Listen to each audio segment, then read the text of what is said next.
my great pleasure to welcome to the stage two great supporters of our efforts here today, the two ambassadors. Would you both be kind enough to come up here? First to take the microphone will be Australia's ambassador to the United States, the Honourable Kim Beazley, and following him will be the U.S. Ambassador to Australia, Jeffrey Blake. And let's thank you very much, Tony and Minister. My colleague Jeff Blythe, who has really been, I have observed professionally US ambassadors to Australia for a very long time and been bullied mercilessly by one or two of them. As the years have gone by, I haven't seen a better one than Jeff Blythe. He's been a marvellous asset, not only to your country, he's been a marvellous asset to Australia. To have him there, and it's great to see you here today. I can always be guaranteed to see Jeff Blythe here because he owns the town. So you can guarantee that he'll be over here.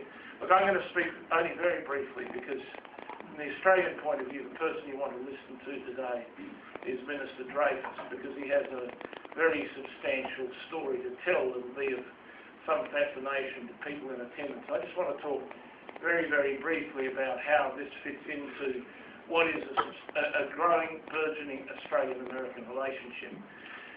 Australia, as you know, is a climate challenge country.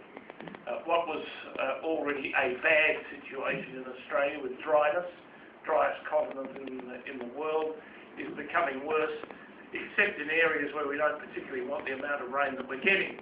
And so the climate challenges for Australia are truly massive, and it's provoked a quite ambitious relationship within the country between the Commonwealth and federal governments, and it's also promoted too a real sense of outreach in Australia to look for collaborative activities, and there are collaborative MOUs between official bodies both in Australia and the United States, which are now being worked on quite seriously, and you'll probably hear more of that today. Look, the main point is this, because you're looking for the financial underpinnings for the things that you would want to do together, and so the message I want to portray is the current status of mutual investment in our two countries. It's now $1 trillion. It's about $450 billion worth of Australian investment in the United States. That's, I think, approximately 10 times Chinese investment in the United States. And there's about $560 billion worth of American investment in Australia, which is 28 times Chinese investment in Australia. People assume that the Australian story is about Australian trade relationships with China and East Asia. This is baloney. When it comes to serious activity related to money, related to collaborative activities, it's between us. You're the biggest investor in Australia, and we're in the top 10 investors in the United States. There are 10,000 Australian companies doing business in the United States now. Most of those companies doing business in California, and there is a intense desire by Australians to get into the market here and to use opportunities, use their expertise to sell them where it is, where they get the chance to here. There's a very specific reason why there's 10,000 Australian companies here. The US generates 80% of the globe's risk capital, and of that 80% of the globe's risk capital which is generated, much of it is generated here in California. So if you're going to be able to fund anything at all in terms of a collaborative relationship of water, energy or any other matter, if you can't do it off a base like that, you've got rocks in your head.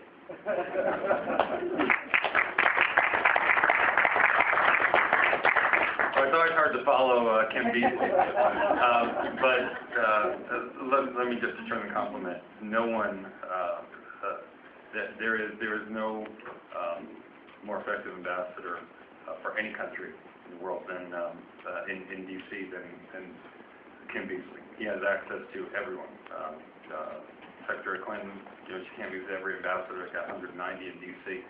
She'll always take a meeting with Kim Beazley because of who he is. He's been an outstanding ambassador, outstanding defense minister, outstanding opposition leader, and just a great, great friend. Whenever we talk about the U.S.-Australia relationship and the friendship that we have, I think about the relationship that Jim and I have. I mean, we just get on in every possible way. And that's, I think, what Ken was describing about the U.S.-Australia relationship. We work together very well in security, work very well together economically, we work together culturally, and in terms of our human rights agenda, and in terms of trying to establish rule of law around the world. So people always ask me, what is the big challenge? Or, why are we paying you to do this job?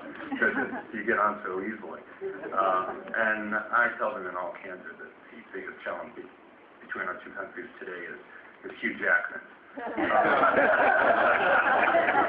Really, he's just making it very bad for American men. Tall, handsome, smart, talented, sings, dances, acts, nice to everyone, respectful, wonderful marriage, actually all your actors are making it bad for us now. You do better American accents than we do. They've got Eric Bana is playing Elvis in the Biopic. I mean, how does that happen? So, but seriously, when we talk about the big challenges, people do think, it's the rise of other countries and whether or not the U.S. will have a lower percentage or proportion of economic engagement in the region, in East Asia. They ask about, conflict situations in the East China Sea and the South China Sea, or whether or not the rise of other powers in the region are going to, create challenges. That's not the issue that we worry about. The issue that we worry about is that you're going to be adding 400 million people to this region, and you're going to be adding 1.3 billion people in the region to the middle class, with the consumption demands of the middle class. That means bigger homes, that means more cars, that means plasma screen TVs and computers, that means a lot more energy being demanded and a lot of water consumed and more food and higher input, higher protein foods that are demanded, and that is going to stress food, water, and energy, and that is the biggest challenge. So a conference like this, where you bring together the two countries that have probably had the most experience in developing sophisticated water conservation programs, and also ways of generating water in water-stressed areas, more than any other place for the middle class, are the Western United States and Australia.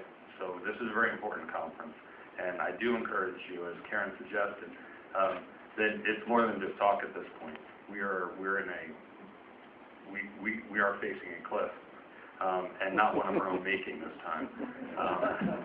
We're facing a real cliff as a community, and we need to work together to start solving it. So I wish you the best of luck today, and I look forward to working with you over the course of Good Day USA events.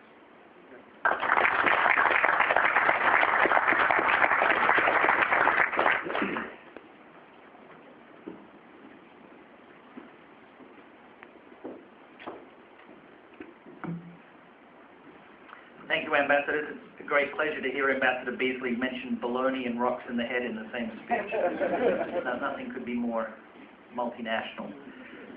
It's now my pleasure to